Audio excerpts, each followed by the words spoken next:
Welcome back to Talk Show.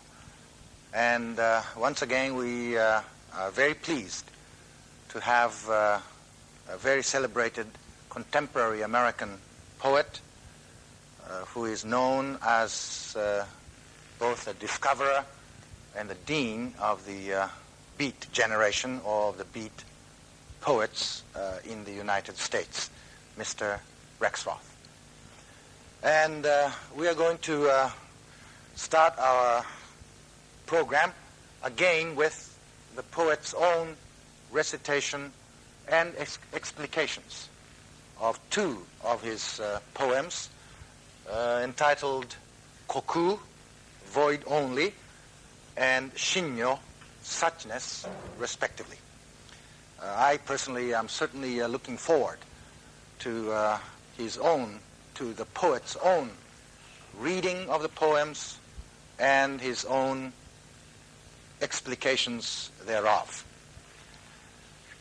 Then we are going to ask the poet as regards the relevancy of his two poems to the revolt of youth in the United States.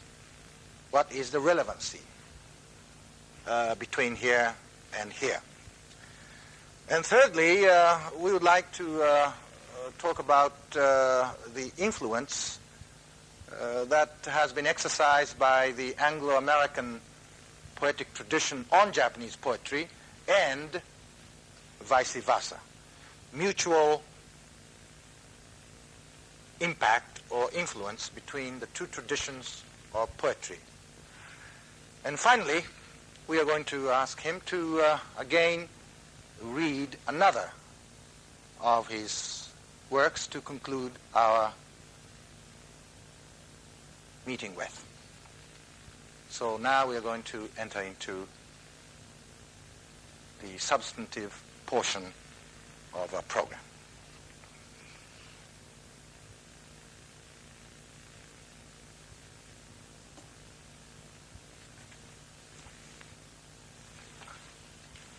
Welcome back to Talk Show. Thank you very much. Thank you very much, and thank you for listening.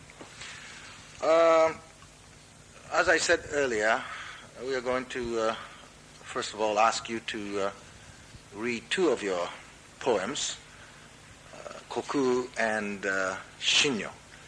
And I would imagine that these two poems were written under the rather substantial influence of the Hindu Buddhistic tradition, or to be more specific, by the imagery and tenets of the esoteric school of Buddhism. Am I right, sir? Yes, I think that's true. I think that is a just description of them. Mm-hmm. The first is called Void Only. Mm-hmm. Time like glass, space like glass. I sit quiet, anywhere, anything happen. Quiet, loud, still, turbulent. The serpent coils on itself. All things are translucent, then transparent, then gone. Only emptiness. No limits, only the infinitely faint song of the coiling mind only. Suchness. In the theosophy of light, the logical universal ceases to be anything more than the dead body of an angel. What is substance? Our substance is whatever we feed our angel. The perfect incense for worship is camphor, whose flames leave no ashes. Well, Mr.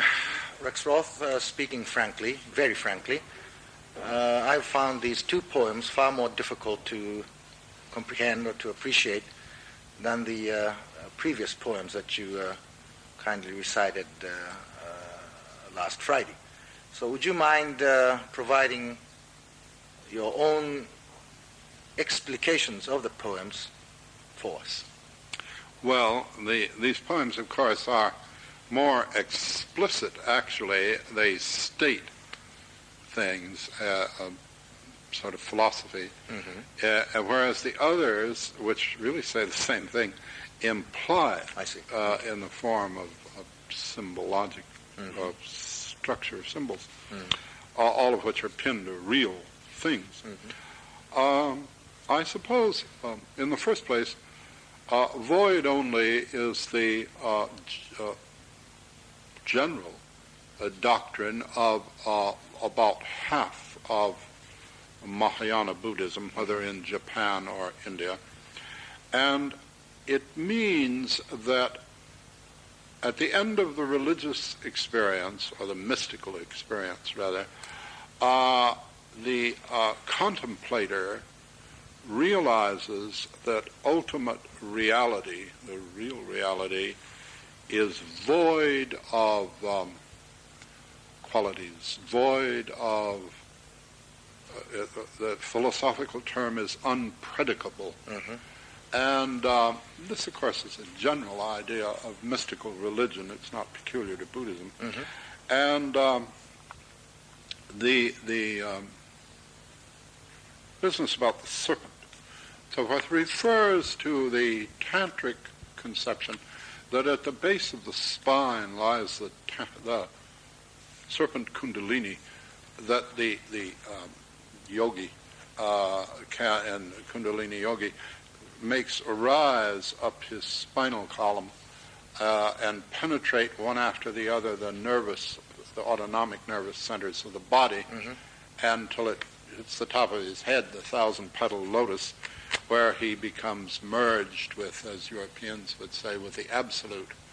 Although the point of the absolute of Buddhism is that it's beyond absolutes. It's neither absolute nor not absolute. And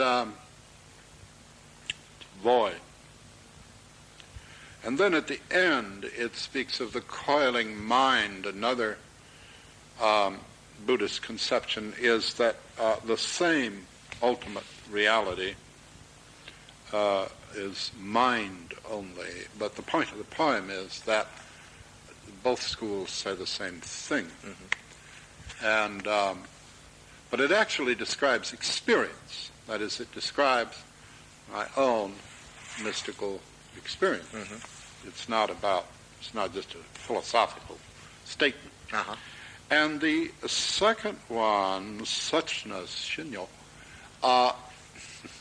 suchness is what Buddha Shakyamuni possessed. He is referred to that, Tathagata, he who possesses suchness.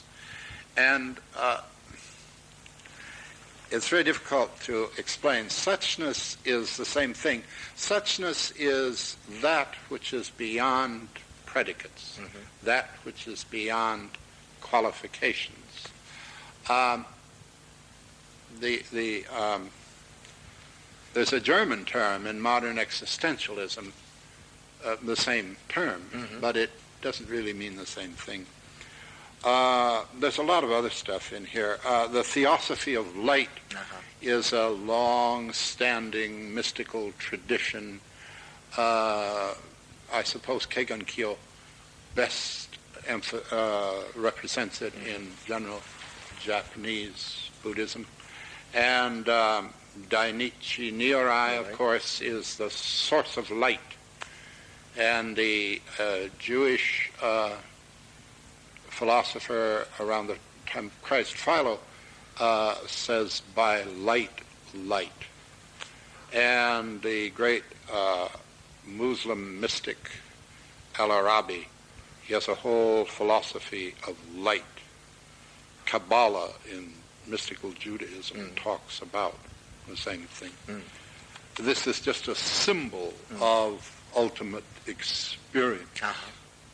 And in the ultimate experience, the objects of worship fall away.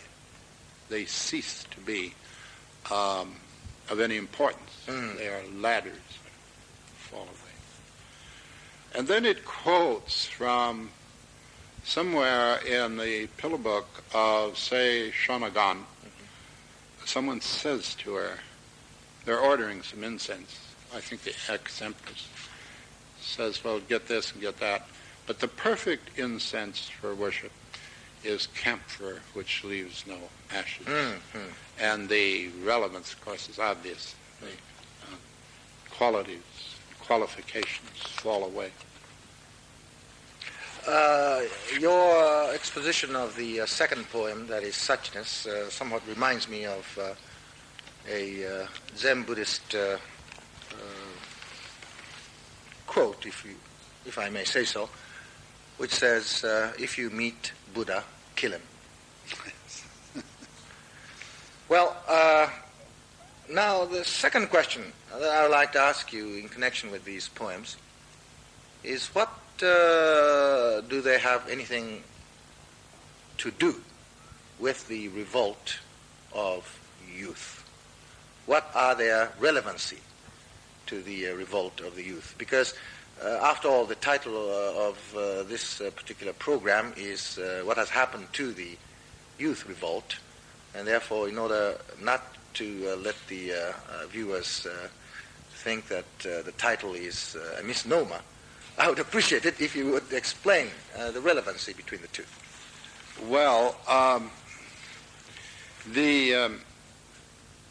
I suppose they have a direct relevancy because one of the things that has happened to the youth revolt is that young people in America, and now just beginning in Japan, are turning away from confrontation, from what the press call riots, and a very small section of completely alienated and demoralized people have turned to terrorism, like the SLA in America and the Red Army in Japan. And this is all kind of tragic because, of course, the idea that a handful of young women and a couple of black Americans, all of them full of wine and pills, were going to overthrow the capitalist state is heartrending. I mean, you feel so terribly sorry for these people. But most people, I think, have turned toward religion, which has nothing to do with the churches. They say we're undergoing, it's a commonplace, we're undergoing the greatest religious revolution since Martin Luther, and everybody knows it except the people in the churches, and which is certainly true. And the churches try to catch up with it by sort of imitating old-time socialism while their children are out in the streets chanting Hare Krishna in Tokyo and New York and Paris. And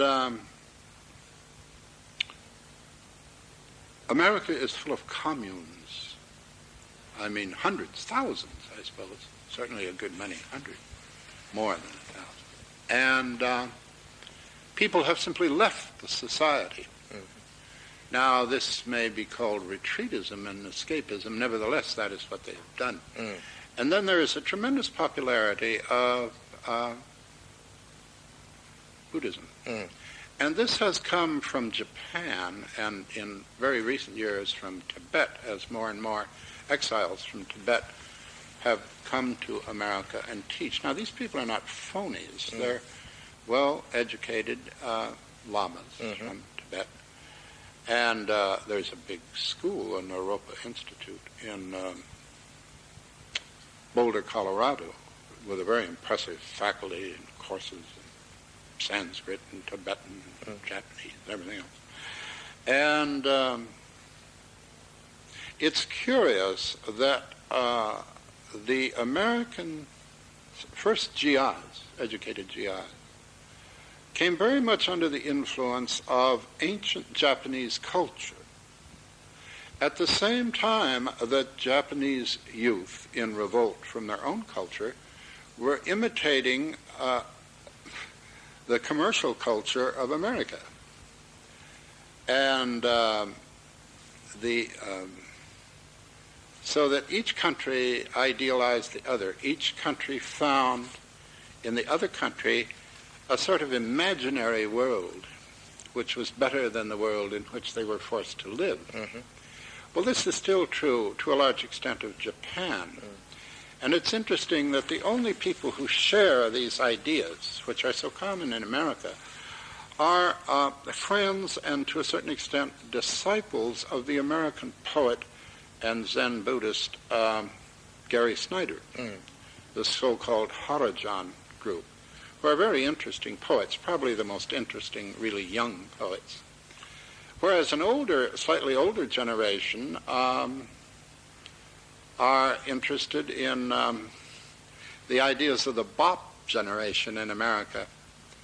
And the thing that they miss, for instance, about Allen Ginsberg, not about the Beats generally, is his prophetic and religious role. And of course, Allen has now, he teaches at this Naropa Institute, for instance, and spends a great deal of time chanting Om, one thing in it.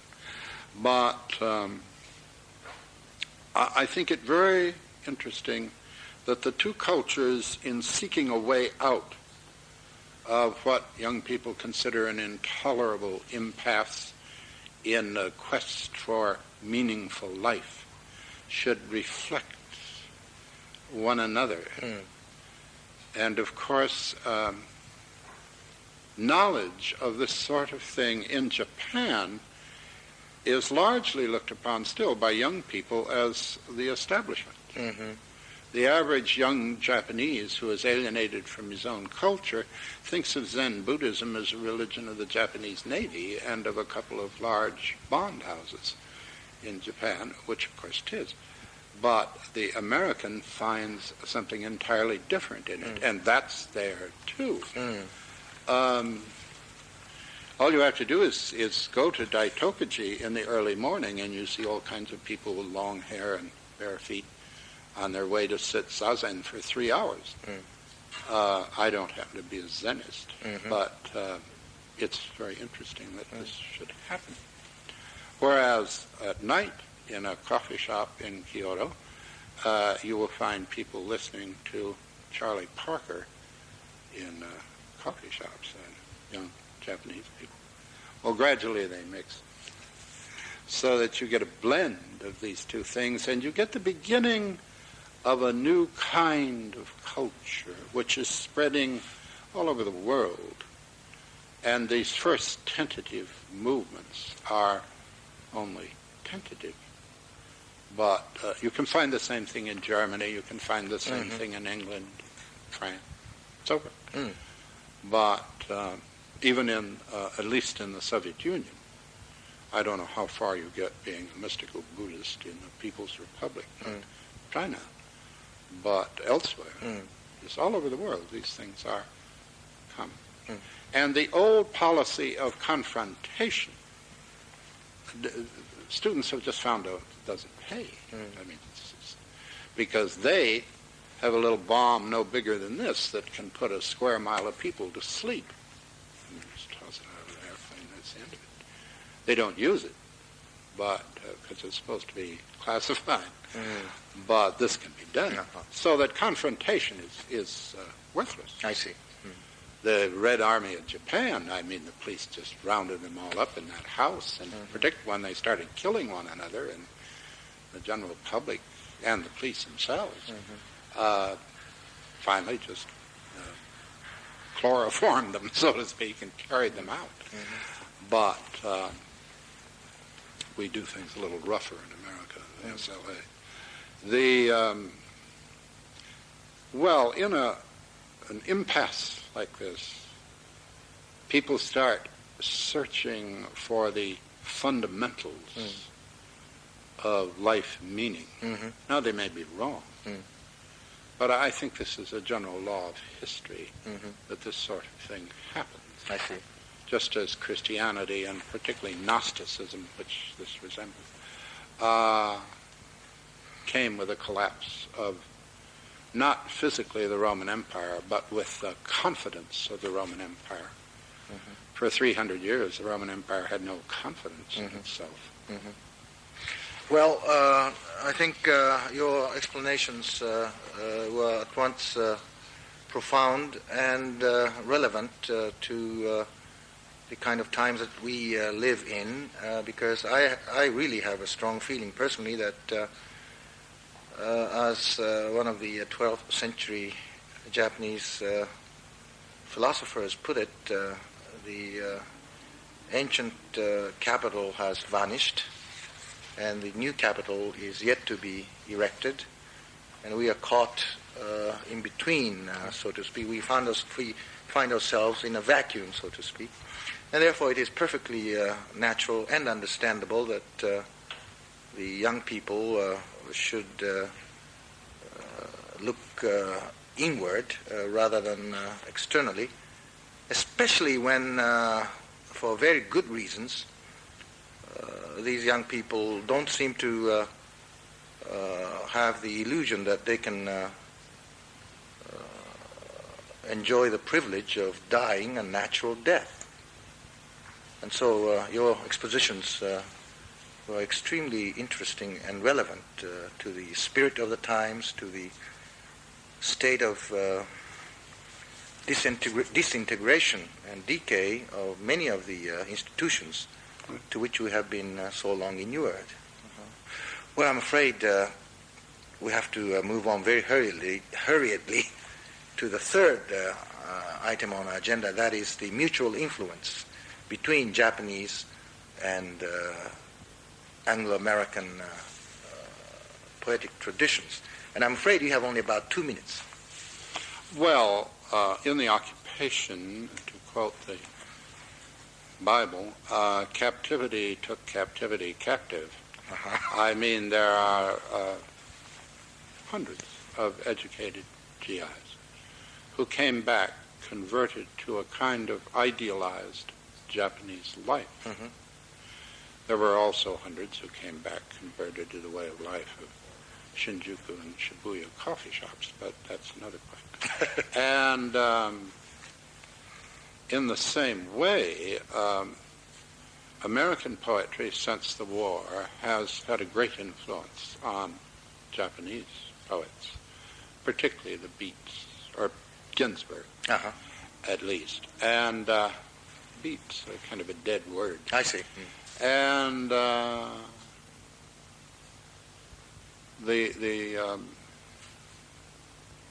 difference is that well, in the first place, modern Japanese poetry starts out assuming alienation. Everybody's alienated. But from what to what?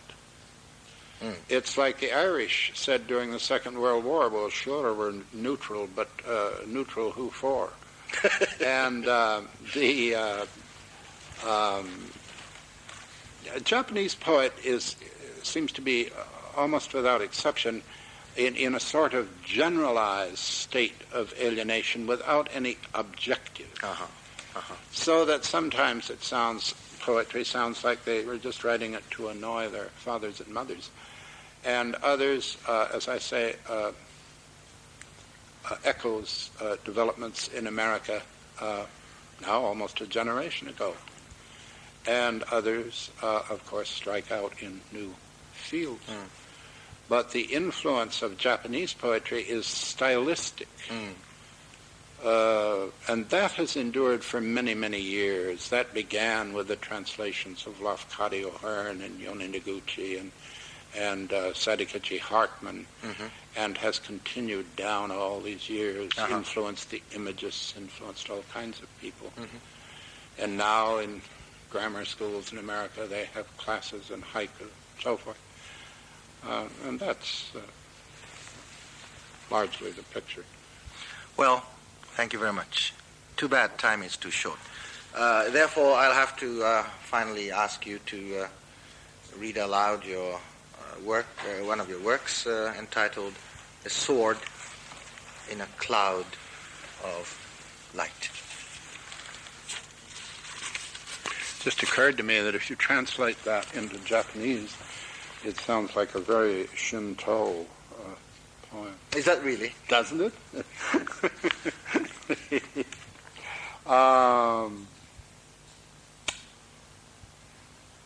sword in a cloud of light refers to the nebula of Orion that's on the three stars that form the sword of the constellation of Orion, which dominates the sky at Christmas time.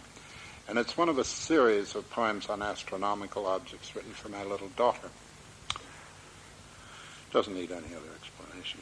A sword in a cloud of... Oh, yes. It was written to jazz, and it remains enormously popular whenever I do it in concert. And it's done to an old bop standard called Zonki or Topsy, and I just recently did it at Aoyama Gaku. Your hand in mine, we walk out to watch the Christmas Eve crowds on Fillmore Street, the Negro district. The night is thick with frost. The people hurry, wreathed in their smoky breath. Before the shop windows, the children jump up and down with spangled eyes. Santa Clauses ring bells. Cars stall and honk. Streetcars clang. Loudspeakers on the lampposts. I'm sorry. Sing carols on jukeboxes. In the bars, Louis Armstrong plays White Christmas. In the joints, the girls strip and grind and bump to jingle bells. Overhead, the neon signs scribble and erase and scribble again. Messages of avarice, joy, fear, hygiene, and the proud names of the middle classes. The moon beams like a pudding. We stop at the main corner and look up diagonally across at the rising moon and the solemn, orderly, vast winter constellations. You say there's Orion, the most beautiful object either of us will ever know in the world or in life, stands in the moonlit empty heavens over the swarming men, women, and children, black and white, joyous and greedy, evil and good, buyer and seller, master and victim, like some immense theorem which, if once solved, would forever solve the mystery and pain under the bells and spangles. There he is, the man of the night before Christmas, spread out on the sky like a true God in whom it would only be necessary to believe a little. I am 50 and you are 5. It would do no good to say this, and it may do no good to write it. Believe in Orion, believe in the night, the moon, the crowded earth. Believe in Christmas and birthdays and Easter rabbits. Believe in all those fugitive compounds of nature, all doomed to waste away and go out. Always be true to these things. They are all there is. Never give up this savage religion for the blood-drenched, civilized abstractions of the rascals who live by killing you and me. Well, thank you very much, Mr. Rex. Thank you very much. Thank you. 現代のアメリカの非常に高名な詩人レックスロスさんをですねお招きいたしまして、前回と今回2回にわたって特にご自身がお書きになりました詩の朗読ということを中心にその周辺をめぐってですね若干のお話し合いをいたしました。今日はまず仏教の影響を大変に強くお受けになってお書きになった虚空と真如という2つの詩の朗読と解説をお願いしました。そしてその詩に盛られているあるいはその詩のテーマというようなものがいわゆる若者革命というのとどのような関連があるのかないのかというようなことについてお話を伺いました。合わせて日本の詩とそれから英米詩との間の相互交流相互影響というようなことについても簡単なお話を伺いました。そして最後に5歳の当時お嬢さんのですねために書かれた詩を朗読してくださったわけです。特にこの最後の詩の一番最後の部分、私にとっては非常に心を打たれるこの詩句でありました。詳しくは一つテキストにお付き願いたいと思います。それではまた次回まで皆さんごきげんよう。